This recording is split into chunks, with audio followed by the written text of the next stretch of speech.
नमस्ते मित्रों, मैं सीमा कुलकर्णी।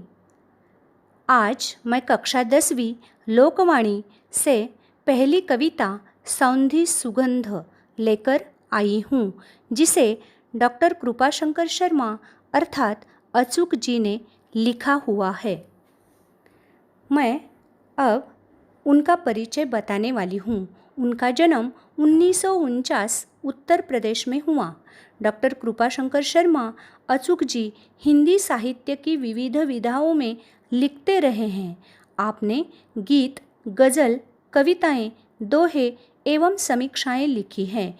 इनके साथ ही साथ आपने बाल गीत तथा बाल कहानियों में भी उल्लेखनीय लेखन किया है। उनकी प्रमुख कृतियां हैं फिर भी कहना शेष रह गया, नदी उफान भरे ये गीत संग्रह, गीत खुशी के गाओ तुम ये बालगीत संग्रह।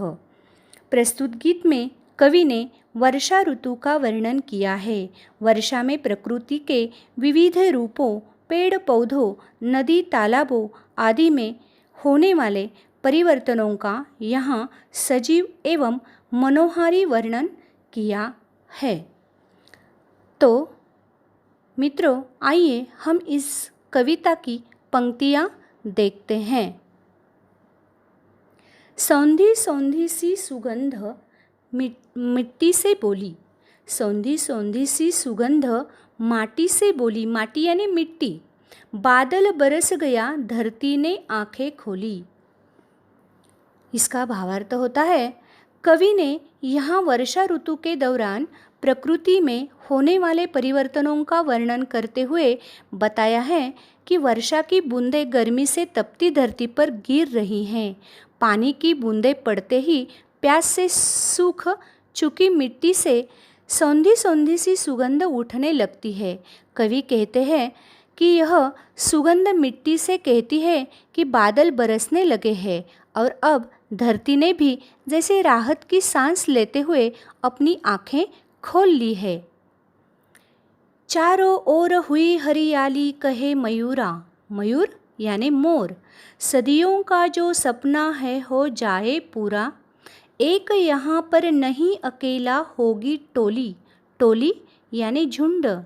सौंधी सौंधी सी सुगंध माटी से बोली। प्रस्तुत पंक्तियों में सौंधी सुगंध माटी से कहती है कि वर्षा के आने से मयूर बहुत प्रसन्न है। वह अपने पंख फैलाकर खुशी में झूम रहा है। मयूर भी यह कहता है कि सदियों अर्थात काफ़ी समय से पूरी प्रकृति को वर्षा ऋतु का ही इंतज़ार था, जो अब पूरा हो गया है। वर्षा के आने से वह अर्थात मयूर ही अकेला प्रसन्न नहीं है, अपितु सभी जीव जंतुओं की पूरी टोली ही इस खुशी में शामिल है।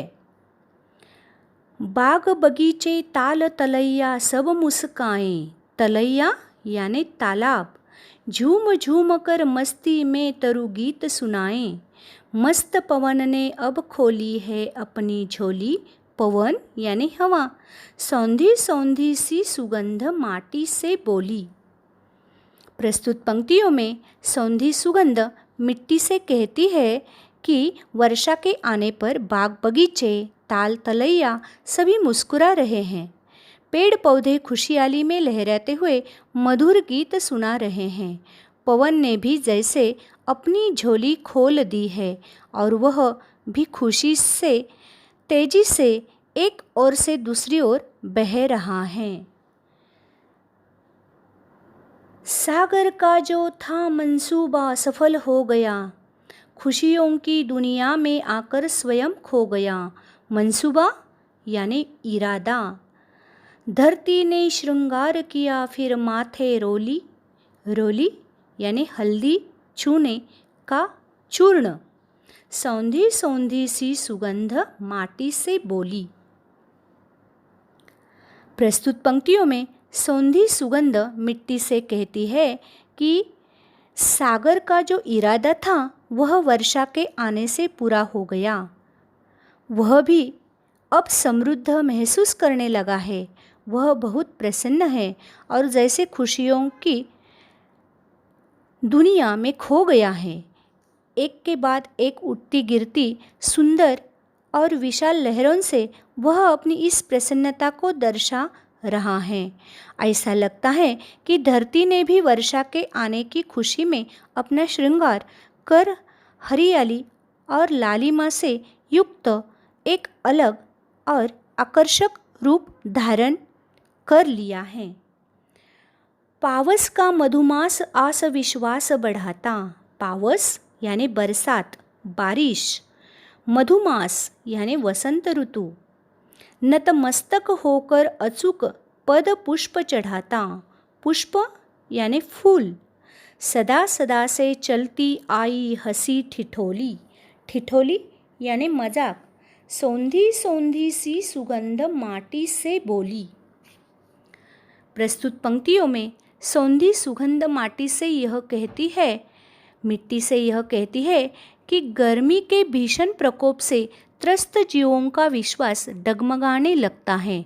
ऐसी स्थिति में पावस का मधुमास अर्थात बरसात का राहत भरा मौसम आने से एक बार फिर जीवों में जीवन के प्रति नई उम्मीद बंध जाती है। प्रकृति में इस तरह की हंसी ठिठोली अर्थात परिवर्तन तो होते ही रहते हैं, जिसे देखकर अचूक यानी हमारे कवि नतमस्तक होकर प्रकृति के चरणों में पुष्प अर्पित करते हैं। तो मित्रों देखिए, ये जो कविता है, ये कविता नदी उफान भरे गीत संग्रह से ली गई है। मैं ये भाग 1 में आपको एक कविता मैंने सिखाई है। इसका स्वाध्याय जो है वो आपको भाग 2 में मैं लेकर आऊँगी। और मुझे आपसे और एक निवेदन करना है, वो आप ध्यान से सुनेंगे। विद्यार्थी मित्र हो, चारों ओर कोरोना वायरस है, जिसके कारण सरकार ने बाहर जाने पर बंदी लगा दी है। हम लोग भी मिलकर मोदी जी का साथ दें। अपने घर से ज़रूरत पर ही बाहर निकले। स्वयं को सुरक्षित रखें। समाज को सुरक्षित